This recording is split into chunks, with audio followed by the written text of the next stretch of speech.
தாவேக்காவை டிவிக்கே கடுமையாக விமர்சனம் பண்ணுறது ஒரு காபந்த அரசு எங்களுக்கு வந்து ஒரு மீட்டிங் வந்து கொடுக்கறது கூட அரசு அதிகாரிகள் இல்ல இப்ப நெருக்கடி கொடுக்குறாங்க. மீட்டிங்க்கு யாரு அனுமதி தரணுங்கிறத முதல்ல தெரிஞ்சுக்கணும். அவங்களும் தெரிஞ்சுக்கணும், நீங்களும் தெரிஞ்சுக்கணும்.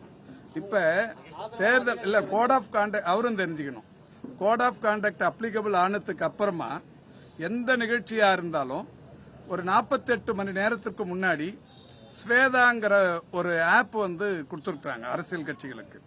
48 மணி நேரத்துக்கு முன்னாடி எந்த நிகழ்ச்சி நடத்த போறோம், எங்க நடத்த போறோம், எவ்வளவு பேர் கலந்துக்கிறாங்க அப்படிங்கிற தகவலை ஆன்லைன்ல பதிவு பண்ணிட்டு யாரும் போய் தேர்தல் ஆணையத்தை தேடி போக வேண்டியதில்லை, காவல்துறையை போய் நாட வேண்டியதில்லை, எந்த அரசு நிர்வாகத்துக்கும் அவங்க போக வேண்டியதில்லை.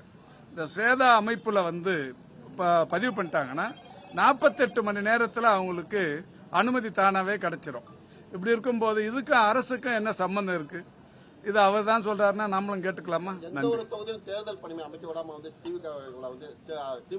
நான் திரும்ப அதே பதில் தான். பணிமனை அமைப்பது, பணிமனைக்கான அந்த அங்கீகாரத்தை பெறுவது, கூட்டங்கள் நடத்த அனுமதி பெறுவது, பொதுக்கூட்டங்களா இருந்தாலும் சரி, தெருமுனை கூட்டங்கள் நடத்துவதா இருந்தாலும் சரி, அல்லது தேர்தல் பிரச்சாரத்திற்கு வேட்பாளர் இத்தனை மணிலிருந்து இத்தனை மணி வரைக்கும் வராருங்கிற அந்த தகவலா இருந்தாலும் சரி, எந்த விஷயமா இருந்தாலும் அனுமதி தரதுங்கிறது தேர்தல் ஆணையம் மட்டும்தான். தேர்தல் ஆணையம் இதுக்கு முன்னாடி கூட அலுவலகத்துக்கு போய் ரிட்டர்னிங் ஆபீசர் கையில மனு கொடுத்து அதுக்குன்னு ஒரு அலுவலர் இருந்து மனு வாங்கி அதுக்கப்புறம் கொடுத்துட்டு இருப்பாங்க. இப்ப எலெக்ஷன் கமிஷன் அதை ரொம்ப எளிமைப்படுத்திட்டாங்க. 48 ஹவர்ஸ்க்கு முன்னாடி ஸ்வேதாங்கிற அமைப்புல நீங்க அப்ளை பண்ணிட்டீங்கன்னா 48 மணி நேரத்துக்குள்ள கிடைச்சிருது.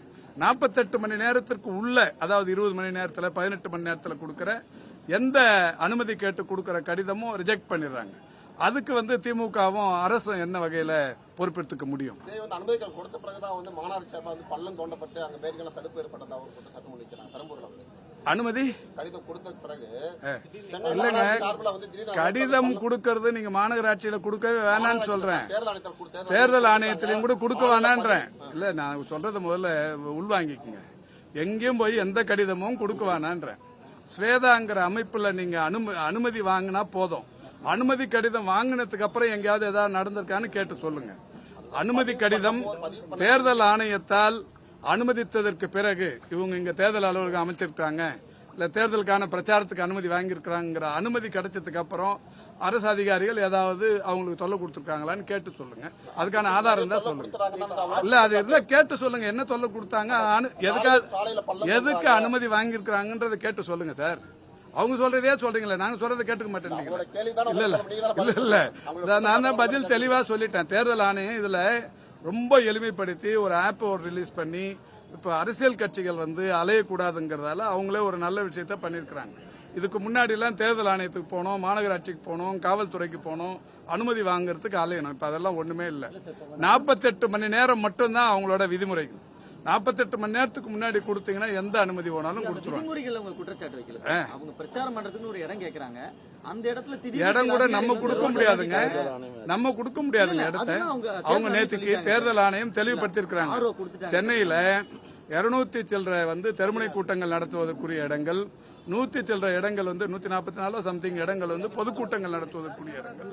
தெருமுனை கூட்டங்களுக்கு எவ்வளவு பேர் அனுமதிக்கலாம், பொதுக்கூட்டங்களுக்கு எவ்வளவு பேர் அனுமதிக்கிறோம், இது எல்லாமே ஒரு சிஸ்டம் போட்டு தேர்தல். இப்ப இந்த நிகழ்ச்சி நடத்துறோம்னா எவ்வளவு நாற்காலிகள் போடுறோம், ஒரு நாற்காலிக்கு என்ன விலை, இவங்களுக்கு ஏதாவது இப்ப டிஃபன் கொடுக்கறோம்னா ஒரு இட்லி என்ன விலை, ஒரு தோசை என்ன விலை, இது எல்லாமே நிர்ணயம் பண்றது தேர்தல் ஆணையம். இதுக்கும் அரசாங்கத்துக்கும் எந்த சம்பந்தமும் கிடையாது.